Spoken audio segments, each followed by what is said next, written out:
Okay, so picture the scene. It's last week. The headlines are going absolutely mad about Meghan and the kids potentially coming back to the UK. Everyone is talking about it. Royal Twitter is losing its mind. The tabloids are falling over themselves. This is so disgusting. Meghan Markle is already cashing in on her royal return before the royal return has even been entirely agreed. And this should be a major warning. It is the biggest royal story of the week, probably the month. The debate is happening everywhere. Should they come? Will William allow it? What does it mean? Is Charles making a mistake? And then, right in the middle of all of that, timed perfectly, almost to the hour, out pops Meghan Markle with a sponsored lifestyle post about wine. Not just any post, a summer hostess post. Summer invitations have a way of arriving all at once. It begins. A backyard dinner, an impromptu gathering on the patio, a table that grows as more friends arrive. Bring a bottle of their 2024 Marlborough Sauvignon Blanc to your next soiree. And for your hostess, a thoughtful gift to enjoy beyond the evening. A giftable box of fruit spreads. Some chocolates perfect for sharing around the table. Oh, and while you're at it, you can get the jam too. The jam that has been sitting in warehouses. The jam that is, as we speak, working its way toward an expiry date. I genuinely could not make this up if I tried. I sat there reading it twice because I thought I'd missed something. I hadn't missed anything. She just posted a wine ad into the middle of a royal controversy she was generating. Now here's the thing, and I want you to really sit with this for a second because this is not just tacky timing. This is actually a genuinely revealing window into how this whole operation thinks. She's already advertising, that she's got an invitation and trying to sell and make money off of that. Imagine bringing her in the presence of the king, what she's going to come out with. It is going to be so bad for, I think, the king. He is making a big mistake. The royal return headlines start generating massive attention and debate. And before anyone has confirmed anything, before anything has been agreed, before Harry and Meghan have even stepped off a plane, Meghan is already using that attention to move product. She is monetizing the rumor of her own comeback before the comeback has happened. Summer invitations have a way of arriving all at once. Oh, we see you, Meghan. We all see you. Now, if you're watching this for the first time, welcome to Palace Insider. This is what we do here. We go through the week's royal stories with no spin, no agenda, and no pretending that things are fine when they clearly aren't. If you are a regular, you already know the drill. The like button costs you nothing and it keeps this channel going. Hit it and then come straight back, because there is plenty more. And before anyone says, oh, she didn't mean it like that, it's just a wine post. Please, this is a woman with an entire professional team dedicated to timing, messaging, and narrative management. Catherine gets it so right, P. Dana. She knows how to subtly separate herself from Meghan and what Meghan is doing. And I think she's biting back in a brilliant way. This is someone whose entire operation is built around controlling what goes out, when it goes out, and what it lands next to in the news cycle. This post landing in this exact moment is the operation working as designed. This post going out at that exact moment, with that exact phrasing, is not a coincidence. This is someone who looked at a wave of public attention and thought, how do we surf this into sales? The reason this matters, beyond just being a bit tacky, is what it tells you about the desperation behind the scenes. Because if the brand was in great shape, if the jam was selling, if the wine was moving, if the A's ever web traffic hadn't collapsed, if the products were flying off shelves, you would not need to do this. You would not need to chase royal headlines with a wine post at 11 p.m.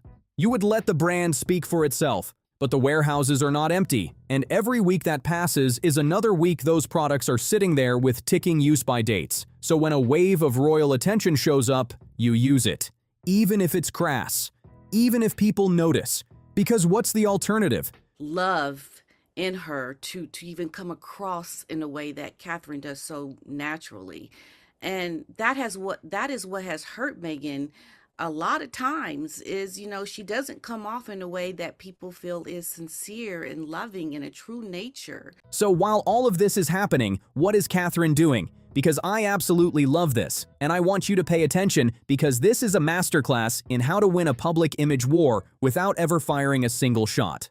Last week, Catherine published a personal essay, not a sponsored post, not a lifestyle product, not a carefully managed People magazine story fed through anonymous insiders. An actual personal essay, in her own words, about love, about children, about what kids actually need in an increasingly digital world.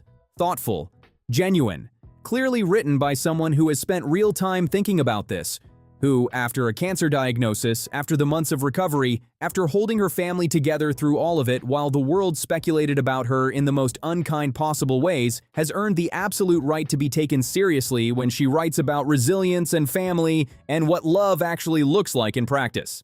And there was one particular line that made me stop and read it twice, because Catherine talked about what love actually is, and then she talked about what it is not. And the line that stuck with me was this one. She said she was talking about love that is quiet and unconditional, love built on time and patience, the joy found in ordinary things. And then she said, and this is the bit, she was not talking about over-sentimental and romantic gestures. Not. Over-sentimental and romantic gestures. Read that again slowly, and then tell me with a straight face that she does not know exactly what she is doing. Now, hold that thought, and then put it right next to the Meghan Summer Hostess email that went out that same week.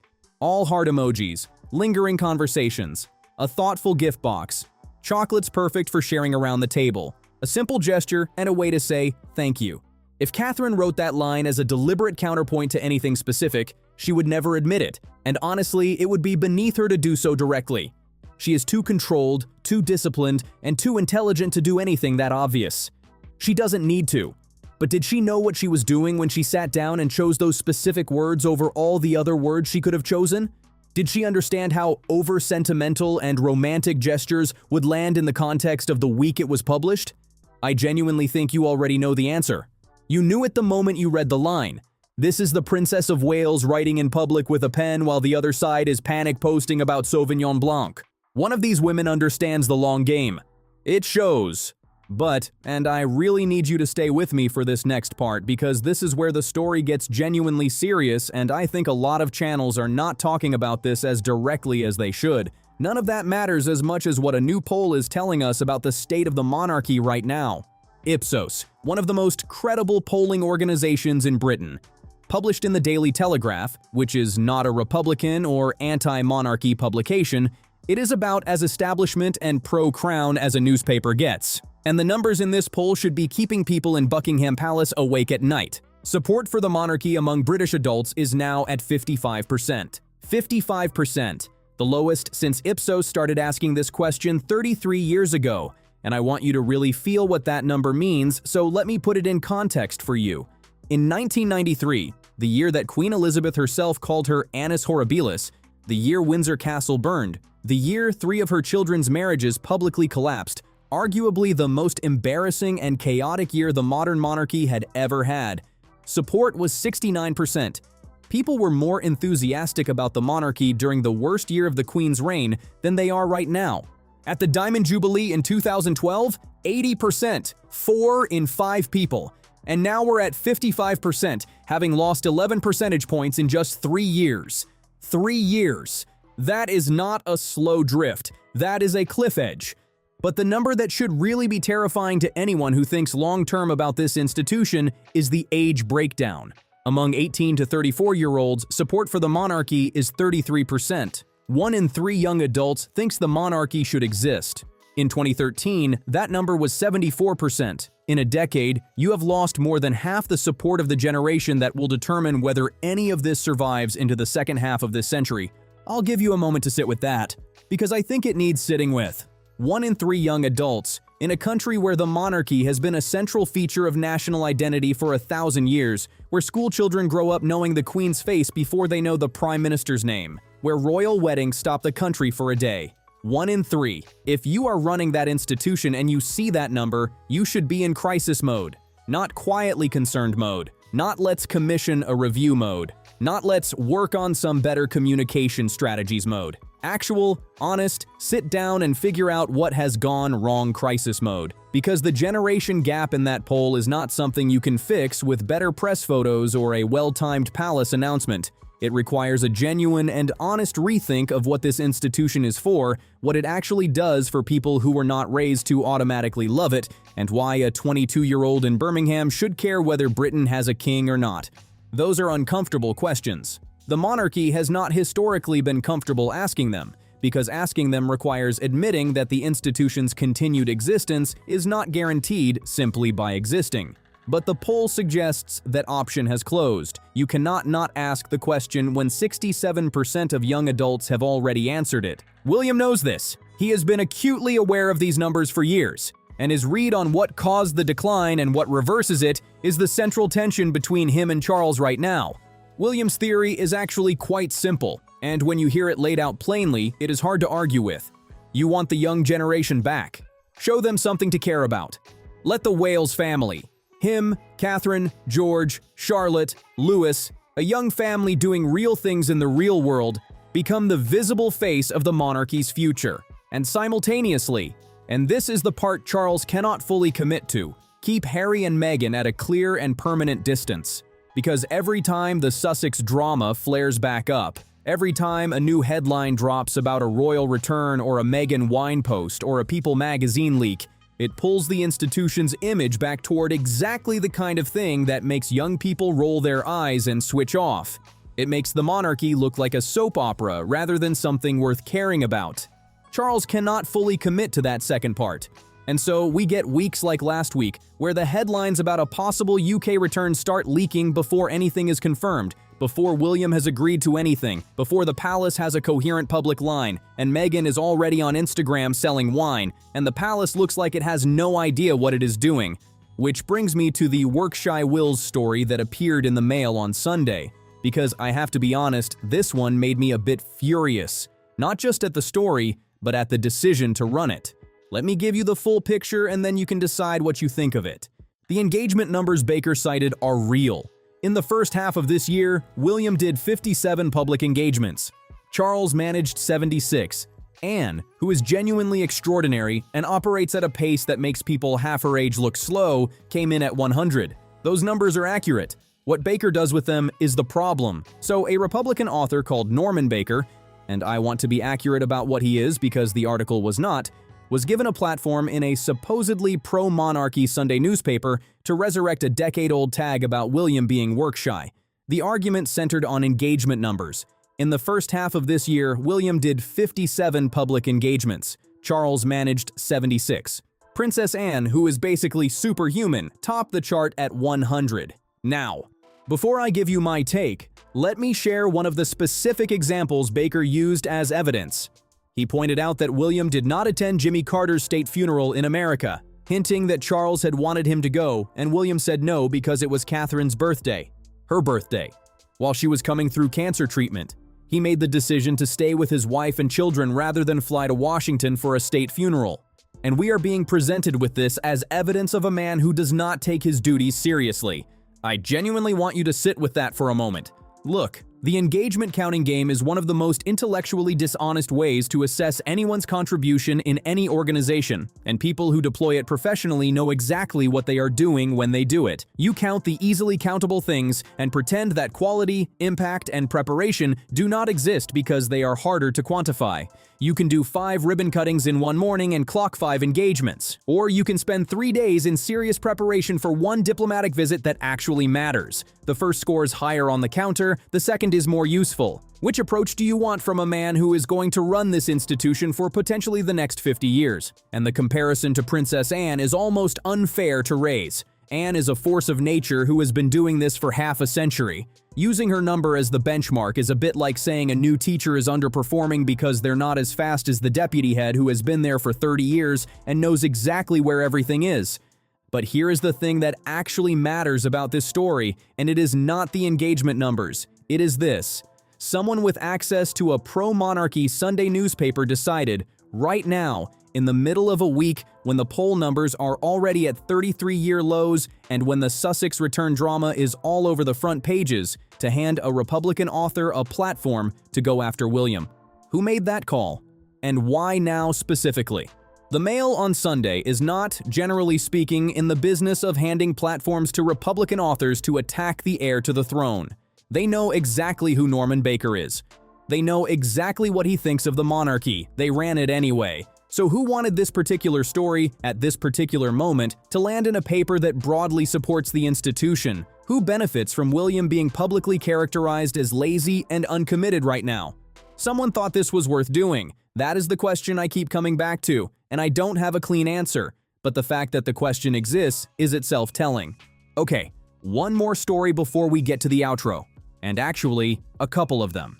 One that I think is quietly significant, and one that is genuinely good news for the monarchy and deserves credit. The quietly significant one first.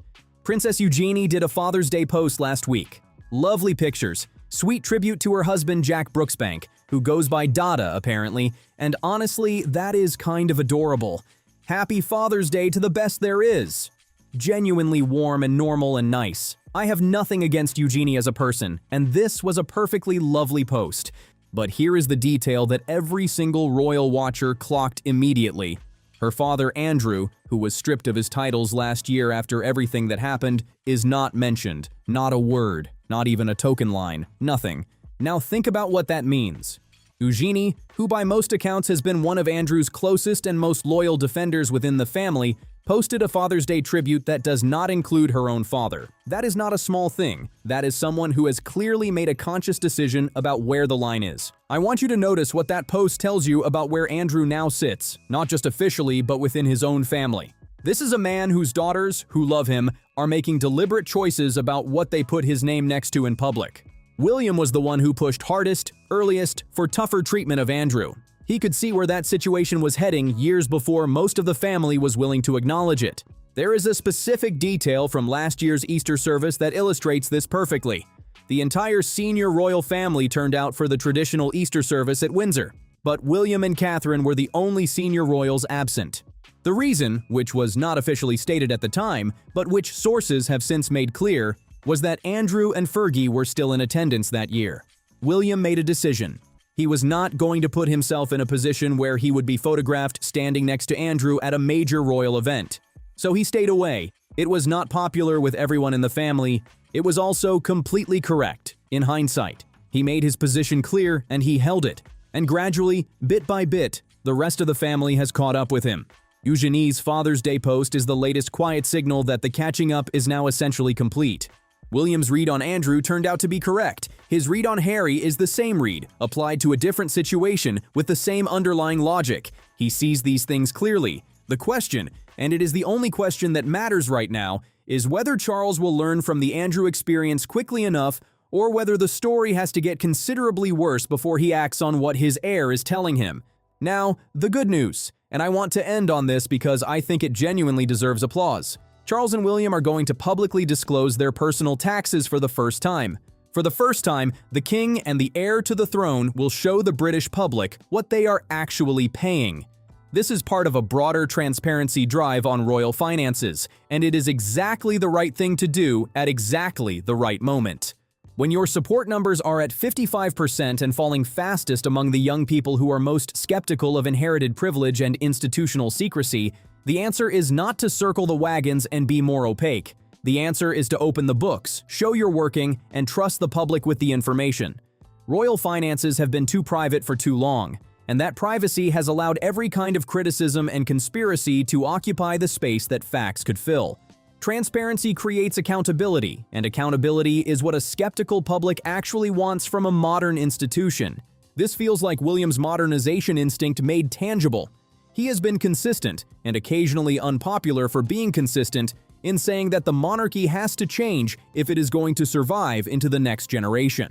The tax disclosure is one of those changes, not a revolutionary one, not a radical reimagining of what the monarchy is, but a specific and concrete signal that the institution is willing to be held to the same standards it would expect of anyone else in public life. It is not flashy. It will not win any headlines in the way that a royal wedding does, and it will not reverse 33-year polling lows overnight.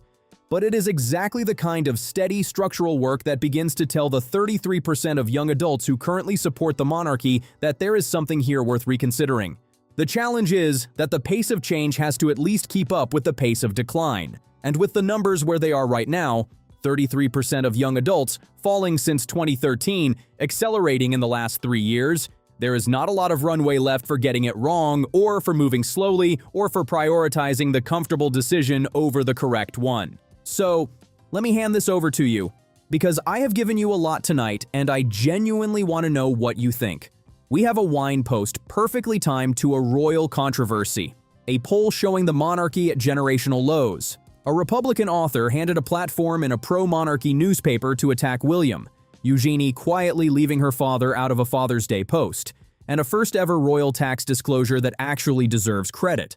What is your read? Is Charles handling the Harry situation well, or is William right that the distance needs to be maintained? And does the Eugenie Father's Day post tell you anything about which way the family is actually moving? And on the poll numbers, 33% of young adults, 1 in 3. Do you think there is a version of events where those numbers recover, or has the institution lost that generation permanently? Drop it all in the comments. I genuinely read them, and the conversations that happen under these videos are honestly some of the best royal analysis anywhere online. Sharper, better informed, and more honest than most of what appears in newspapers. Subscribe if you haven't already, like the video if it was worth your time, and I will see you in the next one, which, given the week this family is having, will probably be very soon.